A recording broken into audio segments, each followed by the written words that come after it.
Welcome to Beardy, Bruce Lee Central. The decision was made by the producers to say that he had died at home.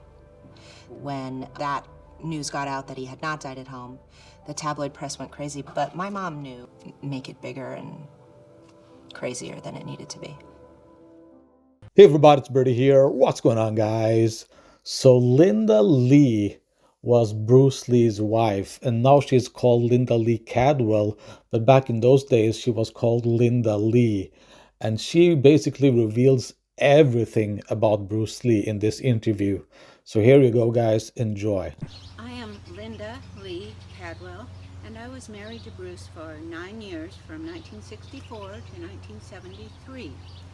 In 1973, that's when Enter the Dragon was released, and it was also the year that Bruce passed away at the age of 32, just a few weeks before the film's release. He would be thrilled to know that Enter the Dragon is still being shown and appreciated 46 years after it was made.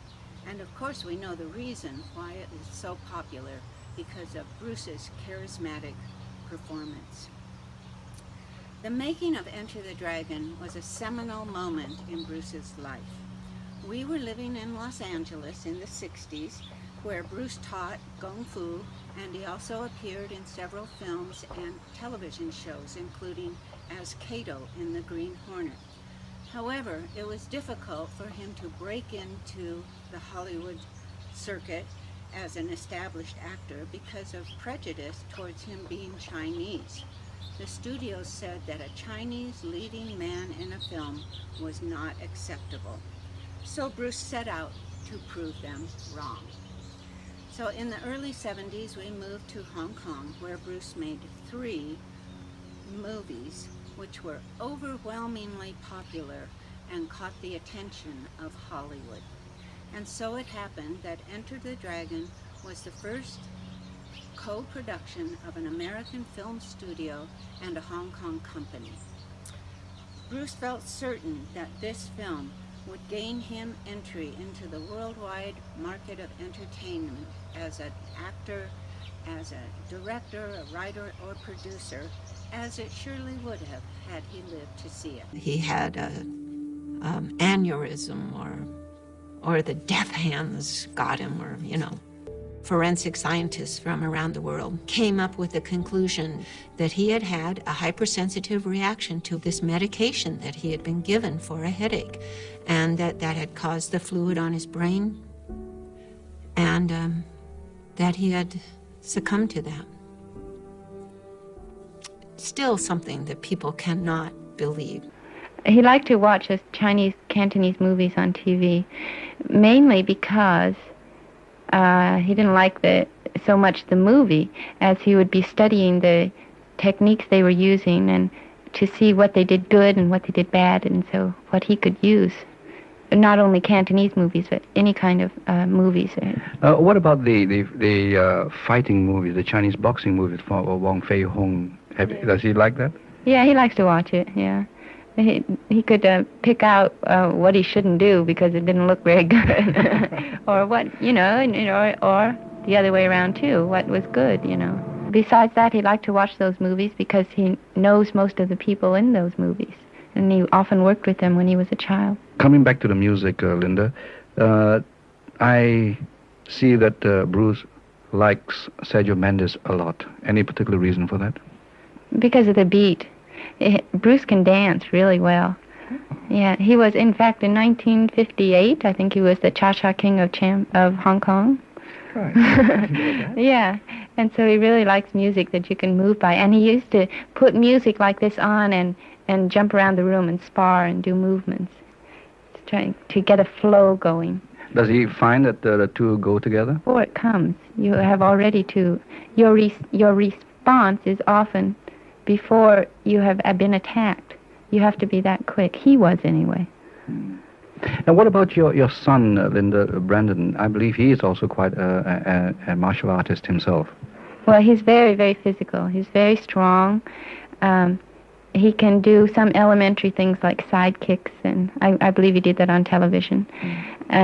But Bruce didn't feel it's the right time for him to go into detailed study of 𝘽𝙧𝙪𝙘𝙧, which is what Bruce called his style of fighting, because it takes some discipline of mind as well as body.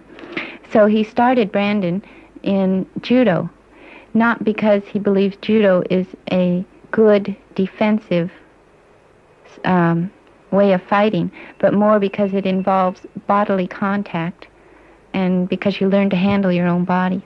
And so would you say that Brandon is good enough to look after himself?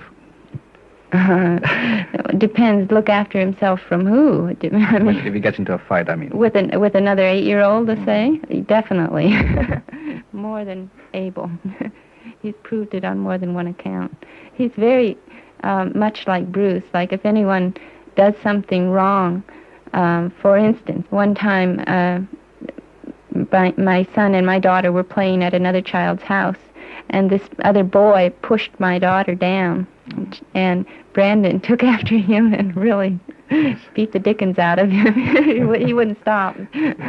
He's very defensive of what belongs to him. Does he love his little sister a lot? Oh, definitely. Of course, they have their arguments, and they fight about toys and everything like that, normal. But when I'm not around, when nobody's around, he takes very, very good care of her. He, even now, when they are in Canada together, and I'm not there, even though my sister is the one that's acting as the mommy, he is the one that looks after her very, very closely, makes sure everything is right for her. Are you going to encourage him to carry on with this kung fu? Oh, yes, I don't know well, Bruce has one assistant instructor in Seattle that who studied with Bruce for quite a few years. So he will be able to carry on Brandon's training. For now, until Brandon's a little bit older, he can carry on with judo. He's just become a yellow belt, so he can carry on a little more with that. But he will be physically active in everything. Bruce and I, besides martial arts, Bruce and I both loved gymnastics. And we'd like to encourage Brandon as well as Shannon to go into that. Now, Linda, Kung Fu is not really the title or the name that Bruce described his fighting.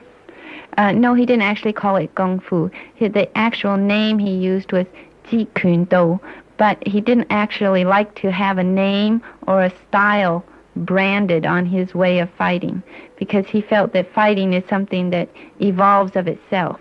It happens you react to something not in a way you've been taught or in a stylized way, but in a way that fits the appropriate time.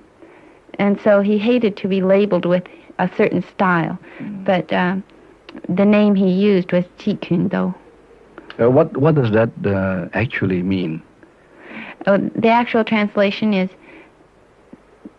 stopping fist way, or intercepting fist way. But now he has been branded with the title Kung Fu. Well, Kung Fu is really a general term. Impossible Dream by Tom Jones. What does that mean to you? Actually, it means, I think, that nothing is impossible. The name of the song happens to be Impossible Dream, but Bruce never said anything was impossible. He always tried harder or reached out for the highest. He reached for the star, He made his dreams come true. He didn't wait for an opportunity to come along. He made his own opportunities. Bruce believed that each new day should be a day of discovery, that yesterday is passed by and tomorrow is not yet here. We should live in the present. And that's why every day should be a new day of creation. And this song, if you listen closely to the words, it explains how you should notice the little things that are around you every day that you take for granted, but are really what make up the real world. Now, I believe Samuel Hui and his wife Rebu are very close friends of yours, Linda. Any reason for the song Morning After? Well, I love the song. I love it more because Sam sings it. But I think, there's 3 ways of saying why I like the Morning After. One is because I believe that Bruce has passed into a world of a new morning, a new world, say. He's left this darkness of this world and gone into a brighter world. Another is because now I have to find my new morning. I have to start again.